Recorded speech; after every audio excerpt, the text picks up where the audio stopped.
새로남교회 성도 여러분, 안녕하십니까? 말씀을 연구하는 사경의 셋째 날이 되었습니다. 아주 성격이 괴팍한 집사님이 있었습니다. 이 집사님은 목사들에게도 말을 함부로 하고 또 성도들에게 온갖 상처를 주는 분이었습니다. 목사님이 아무리 그를 좀 바꿔보려고 권면도 했지만 그의 성격이 좀처럼 바뀌지 않았습니다. 그런데 그분이 두 번의 큰 수술을 받게 되었고 그 수술을 받으면서 자신을 돌아보고 하나님 말씀을 읽게 되었습니다. 그런데 그가 집사 직분을 받았지만 사실 한 번도 성경을 읽어본 적이 없었습니다. 그런데 그가 성경을 읽다 보니 성령께서 그 마음에 역사하시는 것입니다.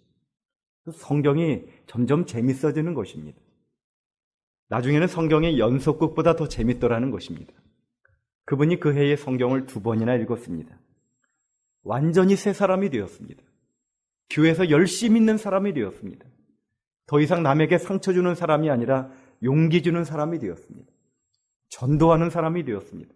그가 그 해 동안에 얼마나 많은 사람을 주님께 인도했는지 모릅니다. 여러분, 정말 하나님의 말씀은 사람을 변화시키는 하나님의 능력이 있는 말씀입니다. 여러분, 이번 한 주 동안에 정말 그 능력의 말씀에 여러분이 깊이 빠져보셔서 정말 그 말씀 가운데 우리의 생애가 변화되고 기쁨이 회복되고 성령이 충만한 저와 여러분이 되시기를 바라겠습니다. 하나님 말씀 에베소서 6장 10절로 20절의 말씀을 펴서 다시 한번 읽도록 하겠습니다. 에베소서 6장 신약성경 316페이지 에베소서 6장 10절로 20절, 저와 여러분이 한 절씩 교독하시되 힘있게 읽어주시기 바랍니다. 정말로 너희가 주 안에서와 그 힘의 능력으로 강건하여지고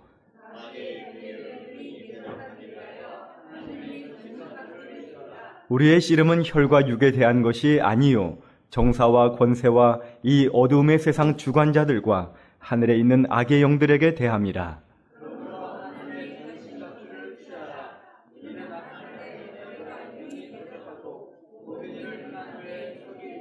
그런즉 서서 진리로 너희 허리띠를 띠고 의의 흉배를 붙이고 모든 것 위에 믿음의 방패를 가지고 이로써 능히 악한 자의 모든 화전을 소멸하고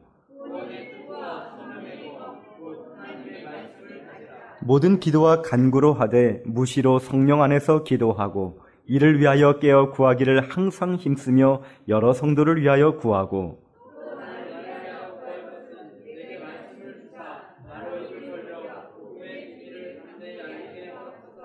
같이 읽습니다. 이를 위하여 내가 쇠사슬의 메인 사신이 된 것은 나로 이 일에 당연히 할 말을 담대히 하게 하려 하심이니라.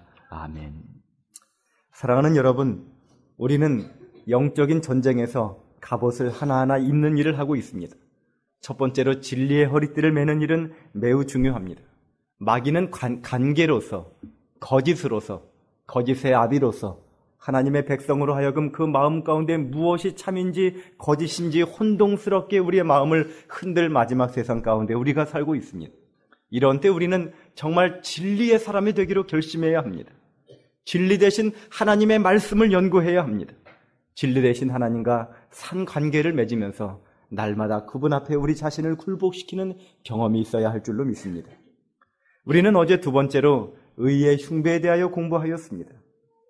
우리의 이 심장은 마음의 장소, 사단은 특별히 우리의 마음을 공격한다고 하였습니다. 그래서 하나님 믿는 백성은 하나님의 의로 무장을 하고 절대로 낙심하는 말을 해서는 안 되는 것입니다. 우리에게 하나님이 계신데 왜 낙심합니까?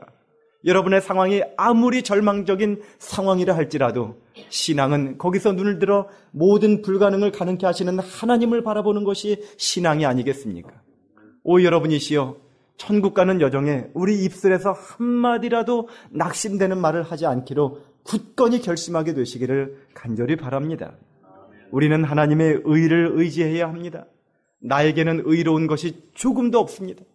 내가 아무리 피나는 노력을 한다 할지라도 하나님께 가답하심을 받을 만한 어떤 선한 구석이 우리에겐 조금도 없는 것입니다. 그래서 우리가 절망적인 상황 가운데 있지만 하나님은 완전하신 하나님의 의, 예수님의 죄 없는 탄생과 그분의 죄 없는 생애를 통하여 흠없는 희생제물을 준비하시고 그 희생제물이 십자가의 죽으심으로 우리에게 완전한 하나님의 의를 준비해 주셨습니다.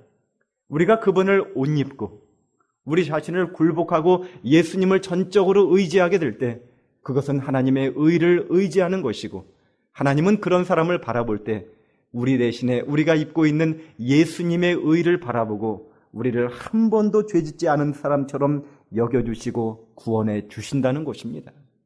여러분, 하나님의 의를 의지하게 되시기를 바랍니다. 절대로 우리 자신을 자랑치 마십시다. 내가 드러나지 않도록 하십시다. 이것이 우리가 조심해야 할 것입니다. 우리는 의의 흉배를 붙이고 끊임없이 하나님의 의만 의지하며 그렇게 승리하는 백성이 되어야 할 줄로 믿습니다. 오늘 세 번째로 우리가 입을 영적인 갑옷은 복음의 신을 신는 것입니다. 에베소서 6장 15절에 평안의 복음에 예비한 것으로 신을 신으라 이렇게 말씀하셨습니다. 전쟁에 있어서 신발을 신는 것은 대단히 중요합니다.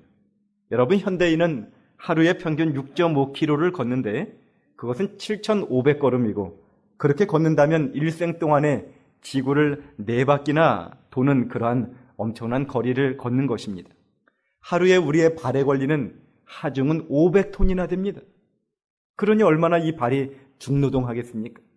이러한 영적인 전쟁에서 참으로 중노동에 시달리는 우리의 발을 복음의 신발로 무장하는 일은 대단히 중요한 일이라 하겠습니다.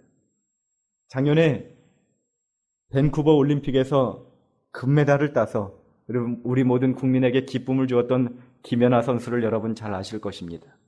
피겨 불모지 한국에서 정말 연습장도 제대로 없는 그러한 척박한 환경 가운데 또 부상을 딛고서 그가 정말 남이 따라오지 못할 월등한 점수로 금메달을 딸 때 우리가 얼마나 기뻐했습니까? 그런데 그가 금메달을 따기 전에 꼬리뼈와 무릎과 허리와 고관절까지 온몸이 부상이 안 당한 곳이 없었습니다. 그런데 그가 그렇게 부상을 당한 이유가 신발 때문이었다는 것입니다. 그 두 칼날에 온몸을 의지해서 점프를 해야 하는 그 어려운 동작을 연습해야 하는데 자신의 발에 맞는 신발을 구하는 것이 너무나 힘들었다는 것입니다. 신발이 안 맞으니까 자세가 흐트러지고 온몸에 아픔이 오는 것입니다. 다른 선수들은 보통 부츠를 신으면 3, 4개월씩 신었지만 이 김연아 선수는 얼마나 연습을 열심히 했는지 한 달마다 바꿔야 했다고 했습니다. 그런데 대회를 앞두고도 그 신발을 구하지 못해서 그날 새벽까지 헤매고 다닌 적도 있었다고 했습니다. 다행히 지금은 그가 유명해지고 유명한 어느 용품 회사에서 그에게 신발을 제공해주고 있지만 그가 2006년도에 그 신발 때문에 너무나 괴로워서 그냥 은퇴하려고 결심을 했었다는 것입니다. 만약에 그렇다면 우리에게 이렇게 큰 기쁨을 주지 못하고 피지 못한 꽃처럼 그렇게 시들고 말 뻔했습니다. 여러분, 신발이 이렇게 중요한 것입니다. 하나님은 우리가 영적인 전쟁에서 승리하기 위하여 복음의 신을 신으라 이렇게 말씀하십니다. 우리는 복음을 전하는 사람이 되어야 합니다. 왜 그렇습니까? 여러분, 아마도 대쟁투에서 악의 세력에서 구원받은 각 영혼들과 이름이 어린 양의 생명책에 기록된 사람을 놓고 반복되는 이 전쟁은 영혼을 구원하는 일에서 가장 치열하게 일어날 것이기 때문에 그렇습니다. 우리가 영혼을 구주께로 인도하고자 한다면 우리는 가장 극심한 영적인 전쟁을 경험하게 될 것입니다. 여러분, 그렇지 않습니까? 저는 사람들에게 성경을 가르치러 갈 때마다 전쟁터에 나가는 군인의 심정으로 그렇게 기도하고 나갑니다. 저희 교회에 아주 연세가 꽤 되신 집사님이 있었는데 그 집사님의 남편은 평생을 이 아내를 신앙의 이유로 핍박했던 아주 성격이 어려운 남편이었습니다. 제가 하나님 앞에 그분을 좀 인도하게 해달라고 기도를 하였습니다. 그의 집을 방문하였습니다. 그런데 눈빛이 얼마나 무서운지 저를 탁 쳐다보고는 방문을 쾅 닫고 들어가 버리는 것이었습니다. 찬바람이 불었습니다. 하나님, 저 영혼도 주님이 피로 사신 영혼인데 꼭 저 영혼 구원할 수 있도록 도와주시옵소서. 그렇게 기도를 했어요. 그런데 얼마 후에 이분이 자살 기도를 하느라 약을 먹게 되었습니다. 응급실에 실려갔습니다.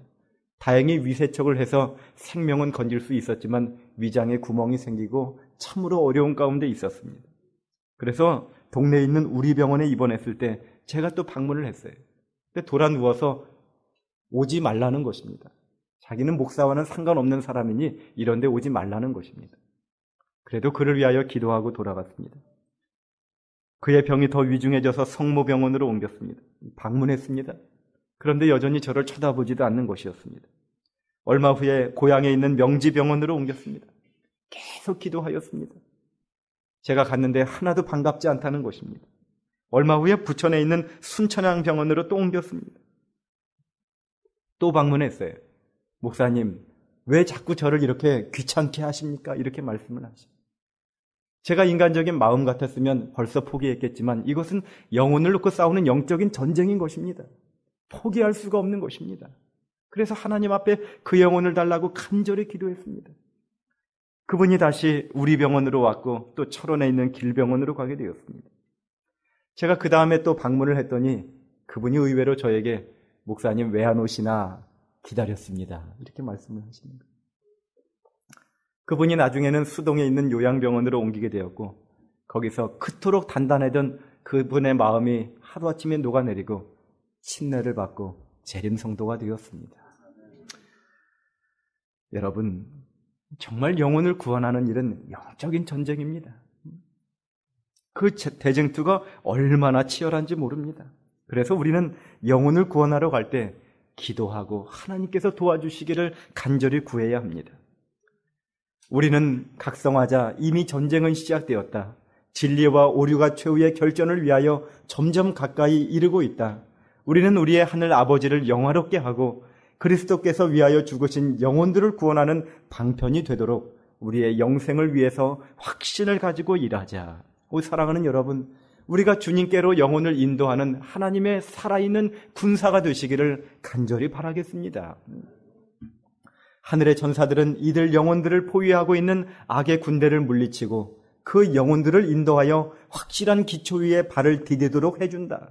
이 두 군대 사이에서 벌어지고 있는 싸움은 세상의 군대들이 싸우는 것처럼 실제적이며 그 영적 투쟁의 결과에 영원한 운명이 달려있다.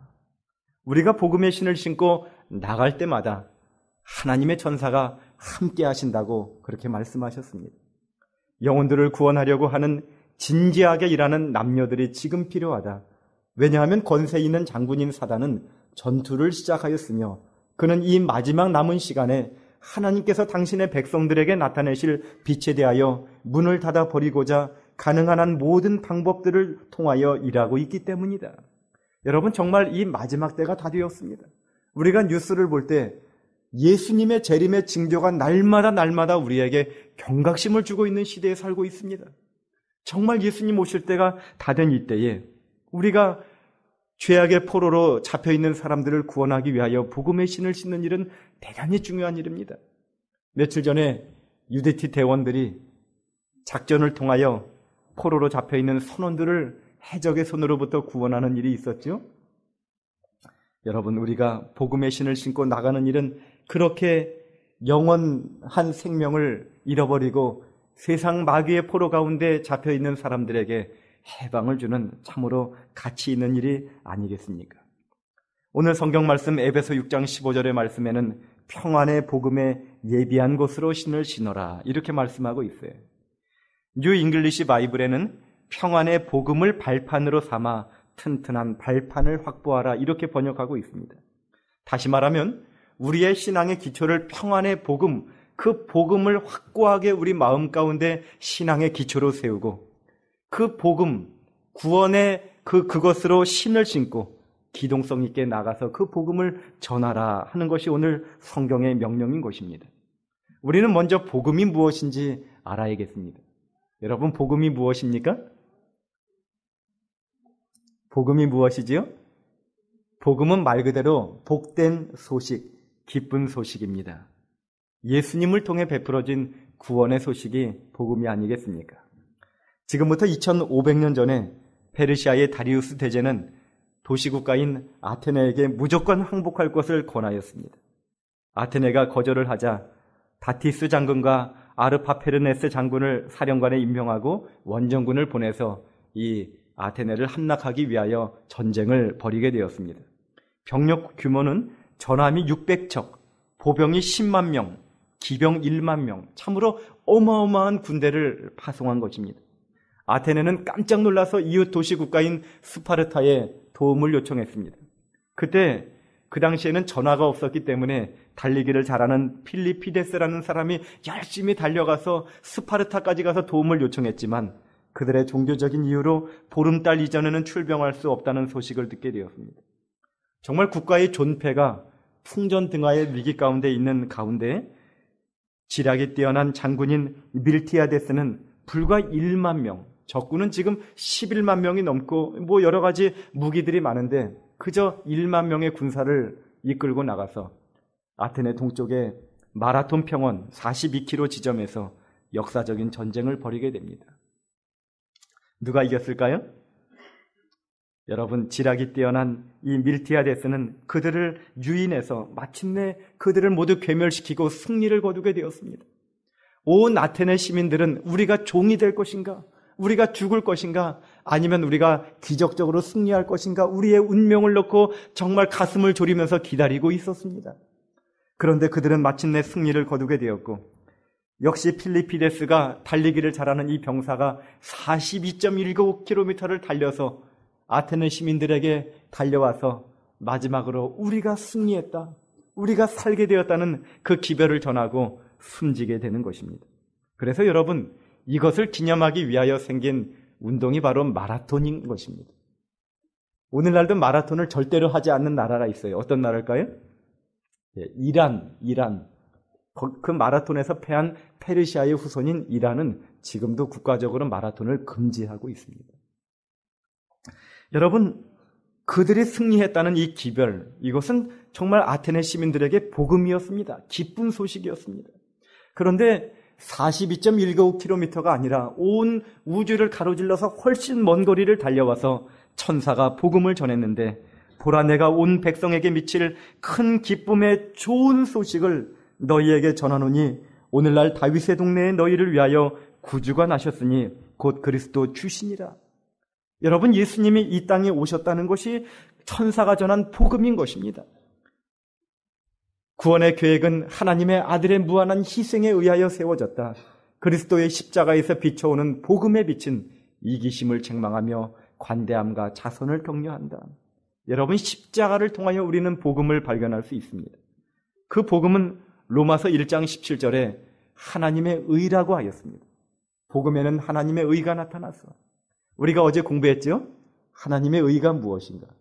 그것은 예수님의 죄 없는 탄생, 죄 없는 생애, 십자가의 죽으심, 그분의 부활, 그래서 그분의 완전하고 흠없는 승리의 생애가 하나님의 의이고 우리가 그것을 받아들일 때 우리가 마치 그분처럼 인정함을 받는다는 것이 복음인 것입니다. 우리에게는 살 수 있는 그러한 능력이 없지만 예수님의 은혜로 말미암아 우리가 살게 되었다. 그분의 십자가의 은혜로 말미암아 우리가 마침내 죄의 형벌에서 구원을 받게 되었다. 이것이 우리에게 세상에서 가장 기쁜 복음이 아니고 무엇이겠습니까, 여러분? 2001년 7월 23일에 저희 사랑하는 후배 전기성 목사가 그가 신학교를 졸업한 지 불과 2년 만에 원주 36 학생들을 데리고 강원도 영영포리에 봉사대를 갔다가 그만 그 앞에 하천에 빠진 동네 아이를 구하고 자신은 거기에 빠져서 죽임을 당했습니다. 제가 그 영영포리 교회를 가봤는데 거기 사람이 빠져 죽을 곳이 아니었습니다. 그런데 공사를 하기 위해서 이렇게 볼을 만들어 놨는데 물이 흐르다가 그 볼을 지나면서 이렇게 떨어지면서 거기에 깊이 패이게 되었고 거기에는 공사장에서 버려진 여러 가지 철근이나 이런 것들이 있었습니다. 그 안에 소용돌이가 돌았는데 거기서 물놀이를 하던 아이들이 거기에 빠져서 소용돌이 가운데 빠져나오질 못하는 것입니다. 이 목사님은 그들을 구하고자 하는 일념으로 달려들어서 그들을 어렵게 밀쳐내고 본인은 힘이 빠져서 그 소용돌이에 휘말려 죽게 된 것입니다. 그래서 삼육대학에는 이렇게 그분을 추모하는 추모비를 세웠습니다. 여기에 울고 있는 분은 그 당시에 유복자를 데리고 있었던 미망인이었습니다. 그 목사님의 거룩한 희생으로 그 학생이 새 생명을 얻게 된 것입니다. 여러분, 예수님의 희생으로 우리가 영생을 얻었음을 인하여 우리 주님께 감사하시기 바랍니다. 우리의 십자가는 무한히 우리가 생각해야 할 그러한 감명의 주제인 것입니다. 그분의 찔림은 그저 2000년 전에 한 이스라엘 청년의 죽음이 아니라 바로 우리의 허물을 인하며 그가 상함은 우리의 죄악을 인함이라. 그가 징계를 받음으로 우리가 평화를 누리고 그가 채찍에 맞음으로 우리가 나음을 입은 것입니다. 흠없는 하나님의 아들이 십자가에 달리셨으며 그분의 살은 채찍에 맞아 찢어졌고 그처럼 자주 축복하시기 위하여 펴시던 그분의 손은 나무 막대기에 못 박히셨다. 사랑의 봉사로 피곤할 줄 모르던 그분의 발도 나무 기둥에 못 박히셨고 그분의 고귀하신 머리는 가시관에 찔리셨다. 그분의 떨리는 입술은 비통의 부르짖음을 바랬다. 하나님의 아들이 이와 같은 죄악의 짐을 지기로 동의하신 것은 다 그대를 위함이다. 그분이 자기 자신을 제물로 십자가 위에 바치셨다. 이것은 다 그대를 사랑하시기 때문에 그렇게 하신 것이다. 죄를 짊어지신 그분은 거룩한 공의의 진노를 견디시고 그대를 위하여 죄의 그 자체가 되셨다. 여러분, 이것이 복음인 것입니다. 평안의 복음이라 하였습니다. 그 복음으로 말미암아 죄로 인하여 하나님과 분리되었던 우리가 마침내 하나가 된 것입니다. 그래서 평안, 평화, 참된 평안은 마치 어린아이가 폭풍우 가운데서도 어머니 품 안에 있을 때 평안히 잠을 잘 수 있는 것처럼 우리의 영적인 하나님과의 관계가 회복되고 우리가 그분의 품 안에 있을 때 참된 평안이 있을 줄로 믿습니다. 예수님은 십자가에서 한쪽으로 죄인된 우리의 손을 붙들고 한쪽으로 죄 없으신 거룩하신 아버지를 붙들고 우리의 죄를 대신하여 십자가에서 죽으심으로 둘 사이에 화목제물이 되신 것입니다. 그분의 십자가로 말미암아 우리에게 진정한 평안이 이르게 된 것입니다. 여러분, 바로 어제는 이수연 청년이 죽은 지 정확히 10년 되는 날이었습니다. 2001년 1월 26일 오후 7시 15분에 일본에서 유학 중이던 이 청년이 아르바이트를 마치고 돌아오는 길에 시노쿠베 역에서 취객이 그만 이 전동차 선로에서 술에 취해 떨어진 것을 구하기 위해서 뛰어들었다가 전동차에 치여 죽었습니다. 우리가 일본과의 관계가 왠지 껄끄럽고 참 둘 사이가 가까워지기 어려웠지만 여러분, 어제 일본의 전 외상까지 와서 그 청년을 추모하는 기념식을 하면서 이렇게 서로 화해되는 그런 아름다운 일이 있었던 것입니다. 그는 우리의 화평이신지라 둘로 하나를 만드사 중간에 막힌 담을 허시고 십자가로 이 둘을 한 몸으로 하나님과 화목하게 하려 하심이라. 여러분, 예수님의 그 은혜로 예수님의 십자가의 희생으로 마침내 하나님과 우리 사이가 화목하게 되었고 우리는 그분을 믿음으로 참된 영혼의 평안을 얻게 된 것입니다. 여러분, 하나님께 감사하게 되시길 바랍니다. 자아를 낮추는 것과 십자가를 지는 것은 회개하는 죄인에게 위로와 화평을 주시기 위하여 마련된 방편인 것입니다. 우리는 그리스도의 십자가로 나아가야 합니다. 십자가 밑에서 참여하는 것은 우리가 배워야 할 첫 번째 화평의 교과인 것입니다. 이것을 깨달은 사도 바울은 내게는 우리 주 예수 그리스도의 십자가 외에는 결코 자랑할 것이 없다고 하였습니다. 여러분, 십자가를 깊이 생각하시기 바랍니다. 십자가를 통하여 우리에게 이르러 오는 하나님의 복음과 그 복음으로 말미암은 인생의 진정한 평안을 받아 누리시는 저와 여러분이 되시기를 간절히 바라겠습니다. 여러분, 우리는 그러한 평안의 복음으로 신발을 신어야 합니다. 신발을 신고 나가서 전하는 백성이 되어야 합니다. 베드로전서 2장 9절에 오직 너희는 택하신 족속이요 왕 같은 제사장들이요 거룩한 나라요 그의 소유된 백성이니 이는 너희를 어두운 데서 불러내어 그의 기이한 빛에 들어가게 하신 자의 아름다운 덕을 선전하게 하려 하심이라. 우리의 마음이 선교적 열정으로 불타는 것은 대단히 중요한 영적인 갑옷인 것입니다. 여러분, 1040 윈도우라고 하는 말이 있습니다. 10, 40 창문이라는 말이죠.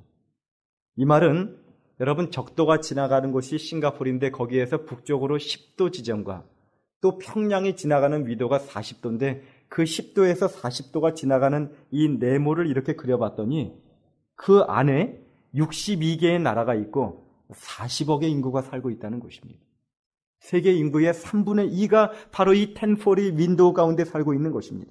그런데 여러분, 그 넓은 지역, 그 수많은 사람이 사는 이 중요한 지역에 하나님을 믿는 사람이 3%밖에 되지 않는 것입니다. 이 많은 나라들 가운데 유일한 기독교 국가는 두 나라밖에 없습니다. 필리핀과 또 어느 나라입니까? 한국인 것입니다. 그런데 필리핀은 사실은 천주교 국가입니다. 국민의 90% 정도가 카톨릭을 믿고 있고 순수하게 예수님을 우리의 구주로 믿고 개신교 신앙을 하는 유일한 그러한 국가가 한국입니다. 여러분 이렇게 중요한 시기에 한국에서 신앙하는 저와 여러분이 선교적 열정을 갖는 것은 대단히 중요합니다. 그 유일한 기독교 국가인 한국 한반도 안에 두 나라가 있어요. 두 나라가 다 유명합니다. 뭐 어떻게 유명하는지 모르지만 아무튼 유명합니다. 하여튼 이 북쪽 국가도 참 유명합니다. 그런데 여러분, 우리 대한민국이 얼마나 하나님의 축복을 받았어요. 60년 전에 전쟁을 치르고 처음에 이 사람들이 머리를 잘라서 가발을 수출하면서 그렇게 연명하던 아주 최빈국이었습니다. 그런데 지금은 어떻습니까? 세계 반도체 1위, 조선 1위, 자동차 5위, 텔레비전 1위, 뭐 핸드폰 참 대단한 나라입니다. 제가 작년에 네팔에 갔다가 스페인 사람을 만났는데 제가 한국에서 왔다고 했더니 참 한국 사람 자기가 존경스럽다는 거예요. 어떻게 그렇게 위대하게 나라를 일으켰는지 모른다는 것입니다. 여러분, 전 세계로 퍼진 세 나라가 있어요. 세 민족이 있습니다. 어딘지 아십니까? 전 세계에 퍼져 있는 세 민족, 가장 많은 나라에 퍼져 있는 민족이 첫째로 유대인입니다. 그렇죠? 두 번째로 중국 사람이에요. 화개요. 세 번째가 어딘지 아십니까? 한국입니다. 그런데 여러분, 중국인이나 유대인은 어느 나라에 퍼지든지 돈줄을 잡습니다. 상권을 잡아요. 그런데 유일하게 한국 사람은 세계 어디에 가든지 교회를 세웁니다. 참 하나님의 축복을 받은 백성인 것입니다. 어제 제가 몽골에 선교사로 갔던 친구 목사와 좀 통화를 하게 되었는데 그 몽골이 지금은 별 볼 일 없는 나라지만 역사 이래로 가장 큰 나라를 세웠던 그러한 민족인 것입니다. 왜 그런지 아십니까? 여러분, 몽골은 사방이 지평선이에요. 몽골 사람들은 참 눈이 좋다고 해요. 그래서 사방에 막힌 것이 없기 때문에 세계로 뻗어갈 수 있었다는 것입니다. 우리 하나님을 믿는 백성에게도 그러한 영적인 시야가 필요합니다.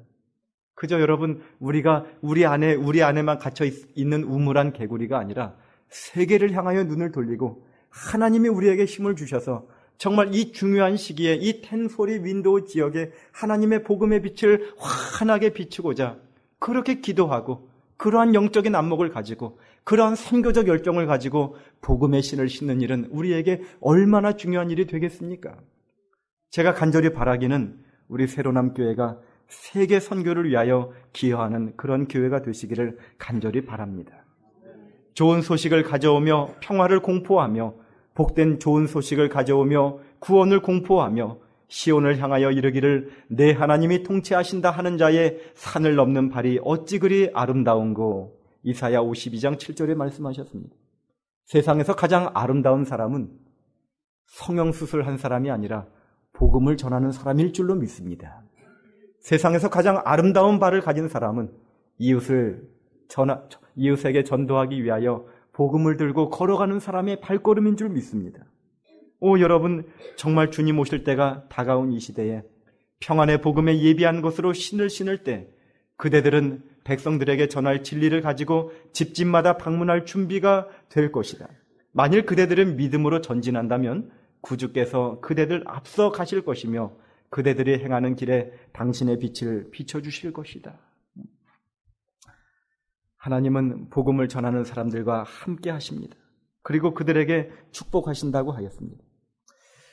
저는 성도들이 전도하면 자꾸 이렇게 겁을 내고 두려워하는데, 물론 우리 새로남교회 성도들은 그렇지 않으리라 믿습니다만, 어떻게 하면 우리 성도들이 좀 복음을 쉽게 전할 수 있을까 고심하다가 저 나름대로 이런 말을 한번 만들어 봤어요.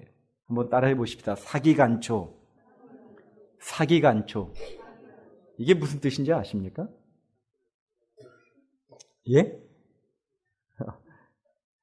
사기간초가 뭡니까? 여러분 마음 가운데 사기간초를 늘 마음에 생각하셨으면 좋겠어요. 사기고, 기도하고, 간증하고, 초청하라. 이것이 사기간초입니다. 이렇게 가르쳐줬더니 성도들이 전도를 조금 쉽게 생각하더라고요. 여러분, 첫 번째 우리의 전도의 시작은 사귀는 데부터 시작되는 것입니다. 그대의 이웃들을 친절히 방문하여 그들과 친밀하게 사귀라 하였습니다. 여러분이 이웃과 함께 지낼 때 좋은 이웃이 되시기 바랍니다. 아파트에서 만나면 먼저 인사하시기 바랍니다. 음식이 생기면 옆집에게 먼저 갖다 주시기 바랍니다. 뭔가 이권 다툼이 생기면 무조건 손해보아야 합니다. 또 아파트에서 뭐 이렇게 분리수거 한다고 하면 제일 먼저 달려가서 제일 늦게까지 남아서 봉사하는 백성이 되어야 합니다. 그래서 저 사람 참 괜찮구나. 그러면서 이웃들과 자연스럽게 사귀는 일에서부터 전도가 시작되는 것입니다. 개인 활동으로 주위에 있는 사람들에게 접근하라. 그들과 친숙하라. 설교만으로는 이루어져야 할 사업을 이루지 못할 것이다. 하나님의 천사들이 그대가 방문하는 집에서 그대와 함께 할 것이다. 사람들을 방문하여 이야기하며 기도하고 동정하는 일로서 그들의 마음을 살 것이다. 이것은 그대가 할 수 있는 가장 고상한 선교 사업이다. 이 일을 하기 위해서는 확고한 백절불굴의 신앙과 꾸준한 인내력과 영혼에 대한 깊은 사랑이 있어야 할 것이다. 여러분, 사귀는 일에서부터 전도가 시작되는 것입니다. 여러분이 우리 재림교회에서 나온 어떤 화보들을 보면 참 멋진 그림들 밑에 앤더슨이라고 이렇게 쓴 그림들을 많이 보셨을 것입니다. 우리 재림교회에서 나온 어떤 사파 가운데 참 멋있다 싶은 그림이 있으면 대부분 앤더슨이라는 화가가 그린 것입니다. 그런데 여러분, 이 앤더슨이라는 사람은 성격이 매우 까다로운 사람이었습니다. 그 이웃의 재림 성도가 살았는데 그 화가를 좀 전도하고 싶었던 거예요. 그래서 그를 어떻게 할까 하는데 이 까다스러운 사람이 조금도 틈을 주지 않는 것입니다. 그래서 하나님께 기도하면서 어떻게 하면 저 사람과 좀 사귈 수 있을까 이렇게 살펴보는데 이분이 애완견을 기르고 있었어요. 그런데 아주 보통 범상치 않은 애완견을 기르고 있는 것입니다. 그래서 이분이 또 애완견에 대해서 아주 연구를 해서 어느 날 이렇게 지나가는데 그 애완견이 무슨 종류지요? 이렇게 말을 했습니다. 깜짝 놀라더라는 것입니다. 그것에 대해서 알고 있는 사람이 거의 없었더라는 것입니다. 그래서 이 개 때문에 마음이 통해서 초대를 받고 거기서 이렇게 친해지면서 마침내 이 앤더슨 씨가 재림신앙을 받아들이고 이 교회를 위해서 크게 공헌하는 위대한 화가가 된 것입니다. 여러분, 정말 좋은 이웃이 되는 것에서부터 전도가 시작되는 것입니다. 두 번째는 무엇입니까? 다음에는요? 사귀고 그 다음에는요? 기도하는 것입니다. 여러분, 기도하는 일은 대단히 중요하지요? 또한 우리를 위하여 기도하되 하나님이 전도할 문을 우리에게 열어주사 그리스도의 비밀을 말하게 하시기를 구하라. 이것은 영적인 전쟁입니다. 마치 여호수아가 르비딤에서 전쟁을 할 때 모세가 산에 올라가서 손을 들면 전쟁에서 이기고 손을 내리면 지는 것처럼 우리의 이 영혼 구원의 전쟁에서는 우리의 손을 올리는 기도에서부터 성패가 결정되는 것입니다. 여러분이 아무리 박식한 성경 지식을 가졌다 할지라도 여러분이 기도하지 않는다면 한 영혼도 구원하지 못할 줄로 믿습니다. 우리가 아무리 부족할지라도 영혼을 위하여 간절히 기도하는 사람을 통하여 하나님은 능력을 베푸시는 것입니다. 하나님의 사업을 위한 가장 큰 승리는 유력한 토론이나 방대한 시설이나 큰 세력이나 또한 풍부한 자금으로 얻어지는 것이 아니요, 골방에서 친히 하나님께 나아가 열성과 간절한 믿음으로 그 전능하신 팔을 의지함으로 얻어진다 하였습니다. 옛날에는 영혼을 구원하기 위하여 내 주여 나로 이 영혼을 구원하도록 도우소서 하고 애원하면서 저들의 모든 마음을 한 영혼 한 영혼에다가 다 기울이는 자들이 많이 있었습니다. 그런데 지금은 그런 것을 거의 볼 수 없게 되었다고 했습니다. 실제로 죄인의 위험함을 깨닫고 일하는 자가 몇 사람이나 되는가? 위험에 빠져 있는 줄을 알고 그 사람을 구원하기 위하여 간절히 하나님께 기도하며 애원하는 자가 과연 얼마나 되는가. 여러분, 살렘교회 다니는 이성근 장로님의 경험을 듣게 되었습니다. 그런데 이분이 초등학교 교사로 있었는데 방학이 되어서 고향에 가게 되었습니다. 그리고 어린 시절부터 단짝 친구를 하나님께 전도하고 싶었습니다. 하나님, 이 친구를 꼭 진리교회로 인도할 수 있도록 도와주시옵소서 하고 간절히 기도했습니다. 근데 그 친구는 일반 개신교회에 다니고 있었고 그 교회 청년회장이었습니다. 오히려 자기 교회 가자고 하는 것이었습니다. 그래서 내키지는 않았지만 따라가기로 했습니다. 우리 교회로 데려오기 위해서 먼저 그 교회에 가주는 것입니다. 그 친구를 위하여 간절히 새벽에 기도했습니다. 꼭 진리로 인도할 수 있도록 도와주시옵소서. 그리고 성경을 펴서 읽었는데 그날 민수기 22장에 있는 발람과 발락의 이야기를 성경에서 읽게 된 것입니다. 그래서 그 친구와 함께 그 친구의 교회를 따라가면서 발람과 발락의 이야기를 해주었습니다. 근데 놀랍게도 그날 그 일요일교회 목사님, 개신교회 목사님의 설교 본문이 민수기 22장의 발람에 관한 것이었습니다. 그런데 이 목사님이 엉뚱하게도 발람 이야기하다가 당나귀 이야기하다가 삼손의 당나귀뼈 이야기로 이렇게 삼천포로 빠지는 것이었습니다. 또 일주일 동안 그 친구 구원을 위해서 기도했다고 했습니다. 다음 주 일요일에도 그 친구를 따라가는데 그날 새벽에도 기도하고 성경을 펴는데 요한복음 21장을 읽게 되었습니다. 요한의 아들 시몬아, 내가 나를 사랑하느냐 하시는 예수님과 베드로 사이에 그런 대화의 내용이었습니다. 그래서 일요일에 그 교회를 가면서 친구에게 또 요한복음 21장 이야기를 해주었어요. 그런데 그날 또 마침 목사님의 설교 본문이 요한복음 21장이었습니다. 그런데 그날따라 또 목사님 또 설교 내용이 엉뚱하게 빠지는 것입니다. 그 친구가 집으로 돌아오는 길에 야, 너가 나에게 설명해 준 것이 우리 목사님보다 훨씬 낫다. 너가 다니는 안식일 교회는 대체 무엇을 가르치냐? 그래서 그 순간에 기도하면서 이런저런 설명을 해주었고 마침내 이 친구가 안식일 교회로 와서 재림교인이 된 것입니다. 여러분, 어떻게 이렇게 설교 본문이 탁탁 맞을까요? 짜고 한 것일까요? 영혼을 구원하는 일에 우리가 기도로 하나님께 나아간다면 하나님은 놀라운 일을 우리를 위하여 베풀어 주시는 것입니다. 하나님은 기도하는 사람에게 능력을 베풀어 주실 줄로 믿습니다. 세 번째로, 사귀고 기도했다면 세 번째로 무엇을 해야 합니까?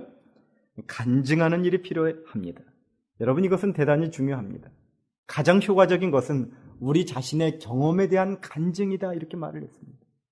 어떤 분들은 성경을 많이 알아야 전도하는 것으로 오해를 합니다. 절대 그렇지 않아요. 여러분이 성경 지식을 머리 가운데 아무리 쌓는다 할지라도 그것이 전도의 능력이 되지 않습니다. 예수님이 사마리아 여인을 만났습니다.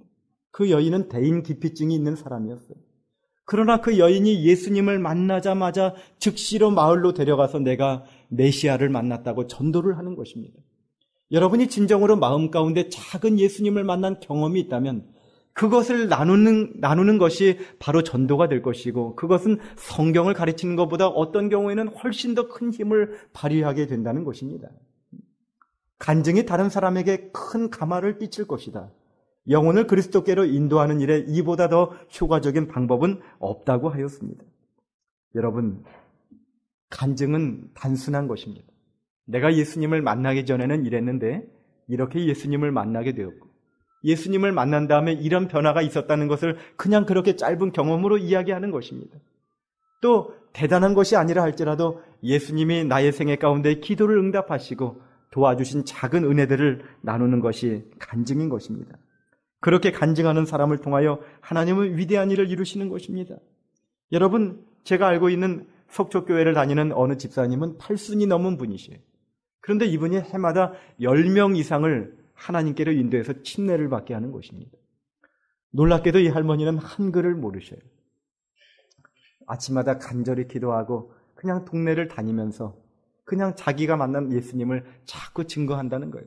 나는 성경은 잘 몰라도 내가 믿는 예수님 나에게 너무 좋은 거 주시는 분이요 하면서 이렇게 전도를 해요.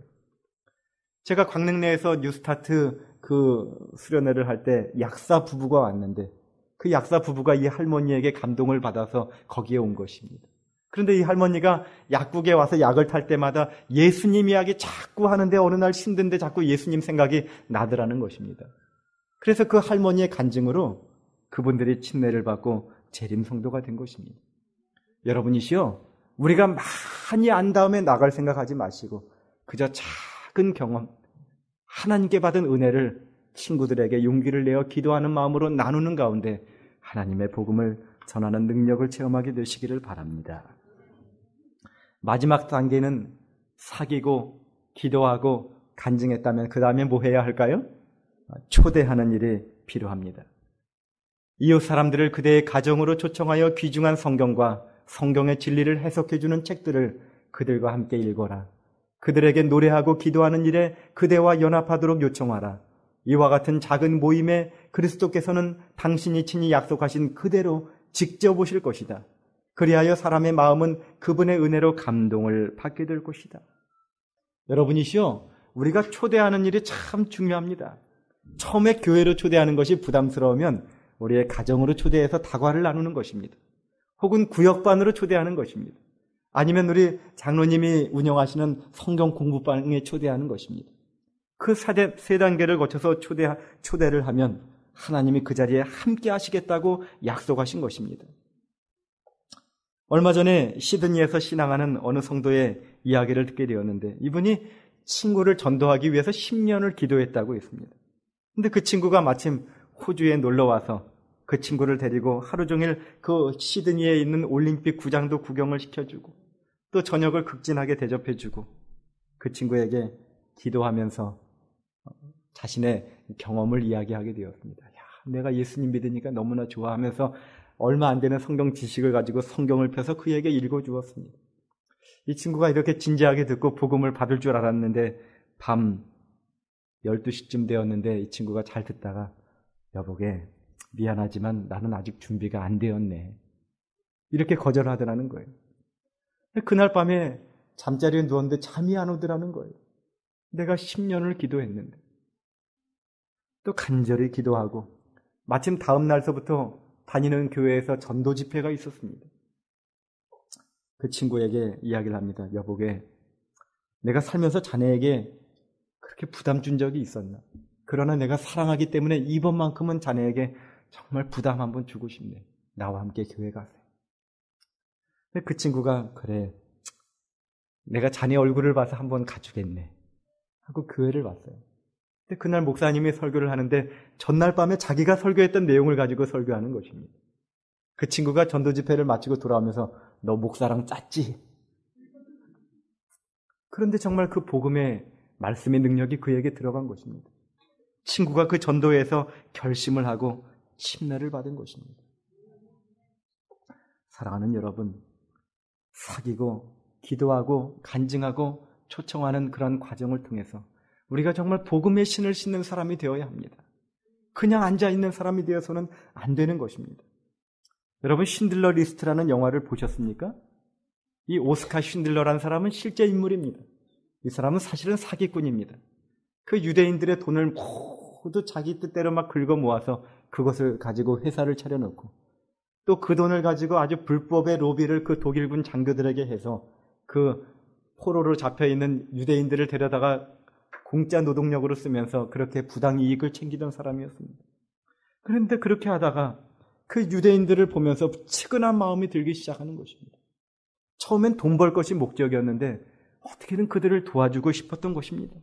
그래서 그가 1,100명의 유대인들을 데리고 체코에 있는 자기 공장으로 가서 거기서 그들로 하여금 그 공장 안에서 신앙의 자유를 주고 안식일을 지키게 하면서 그들의 생명을 구하기 위해서 애쓰는 것입니다. 전쟁이 끝난 다음에 유대인들이 그저 자기들이 얼마 남은 그 금리빨 빼갖고 반지를 만들어서 그에게 반지를 주는데 그 반지에 탈무드에 있는 한 생명을 구하는 자는 온 세상을 구한 것이다. 이런 글을 써서 그에게 선물로 주는 것입니다. 여러분, 쉰들러가 그 반지를 받고서는 눈물을 흘립니다. 내가 이 만년필을 팔았더라면 3명을 더 구할 수 있었는데, 내가 이 차를 팔았더라면 몇 명을 더 구할 수 있었는데 하면서 너무나 안타까운 마음에 한 명이라도 더 구원할 걸 하고 그렇게 후회를 하는 것입니다. 여러분, 한 사람을 구원하는 것은 세상을 구원하는 것입니다.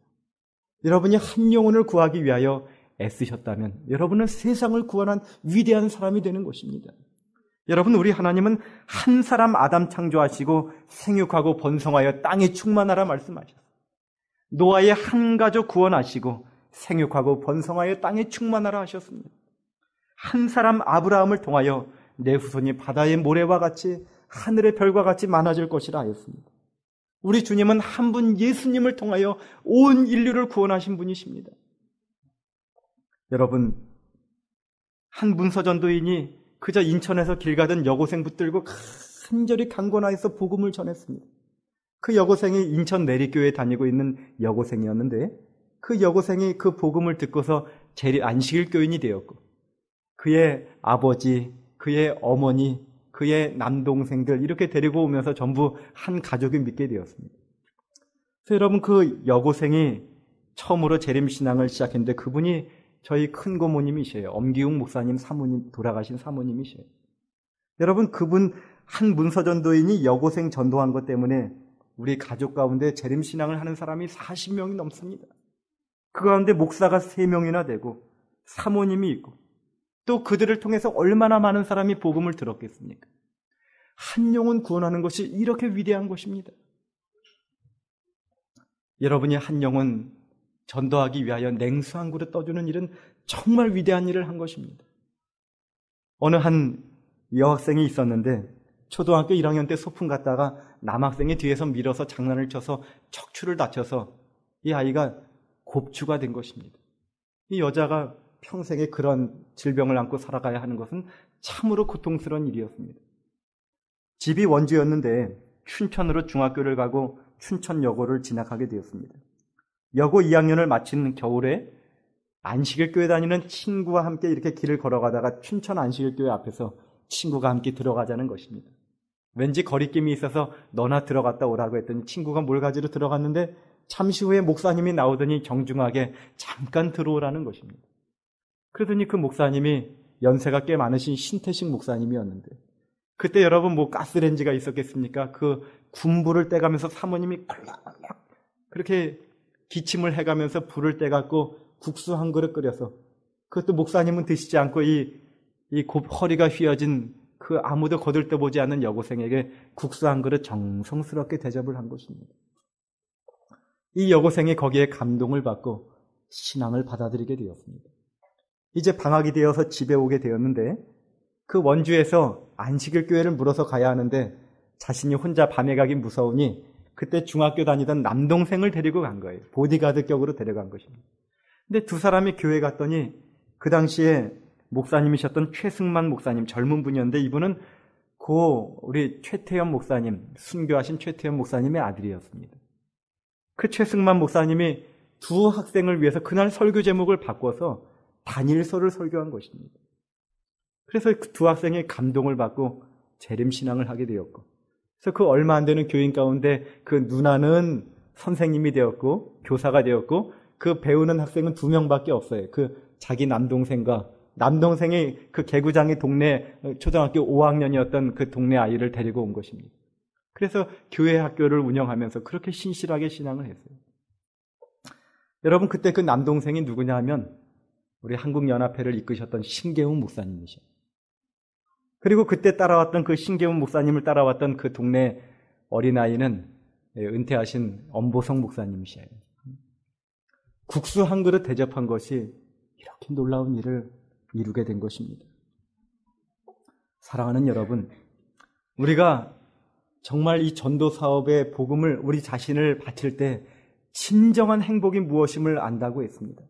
이런 사람은 축복의 통로가 되어서 그의 신앙이 성장한다고 했습니다. 이러한 사람들은 하늘로부터 지혜를 얻는다. 그들은 그리스도의 모든 경륜 속에서 차츰차츰 그리스도를 닮는다. 그들에게는 영적으로 침체되어 있을 사이가 없다. 복음의 신을 신고 전도하는 사람에게는 영적인 슬럼프가 있을 수가 없는 것입니다. 언제나 살아있는 신앙을 하는 것입니다. 제가 별내 행복교회 가서 전도회를 하고 있는데 끝나고 나서 어느 집사님의 간증을 듣게 되었어요. 그 집사님은 뭐 이렇게 신앙을 제대로 하지 않는 분이었습니다. 그런데 그저 마음 가운데 그래도 목사님의 설교를 듣고 한 영혼 좀 전도하게 해달라고 그렇게 기도를 했다 그래요. 그런데 자기 친구 가운데 금난교회, 큰 교회죠? 큰 교회를 다니고 있는 친구가 있었는데 우리 교회 한번 와보자고 했다고 해요. 근데 그 친구가 따라왔더라는 거예요. 신앙을 하면서 이렇게 신앙을 해서는 안 되는데 하면서 그 친구가 하나님께 이런 기도를 했다 그래요. 하나님, 성경 말씀 그대로 가르치는 교회 제가 좀 다닐 수 있도록 도와주십시오. 하고 기도하는 중에 친구가 자기 교회 한번 가자고 해서 따라왔다는 것입니다. 그래서 그 이단 교회 하면서 처음엔 내키지 않는 마음으로 따라왔는데 교회를 다니다 보니 이 교회가 진리가 있다는 사실을 발견하게 된 것입니다. 그래서 두 분이 함께 교회를 나오게 되었는데 이 친구가 화요일 날 됐더니 너 교회 안 가냐? 나도 교회 가야 되는데 따라가자 하는 것입니다. 이 집사님은 저녁 예배 거의 안 나오던 분이었는데 친구가 가자고 하니까 할 수 없이 저녁 예배를 나오는 것입니다.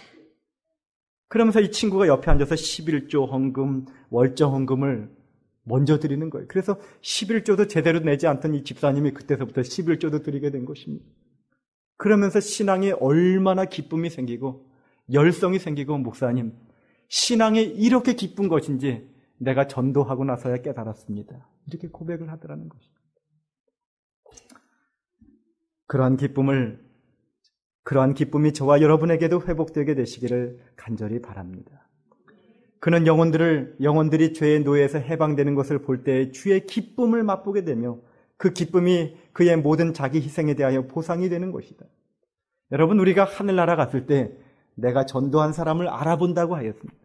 그 사람이 나에게 와서 내가 여차여차 하고 세상 가운데 그렇게 살고 있었는데 당신이 나에게 복음을 전해줘서 내가 마침내 이렇게 하늘에 오게 되었습니다 하고 감격의 포옹을 하게 될 때 그때 기분이 어떨까요?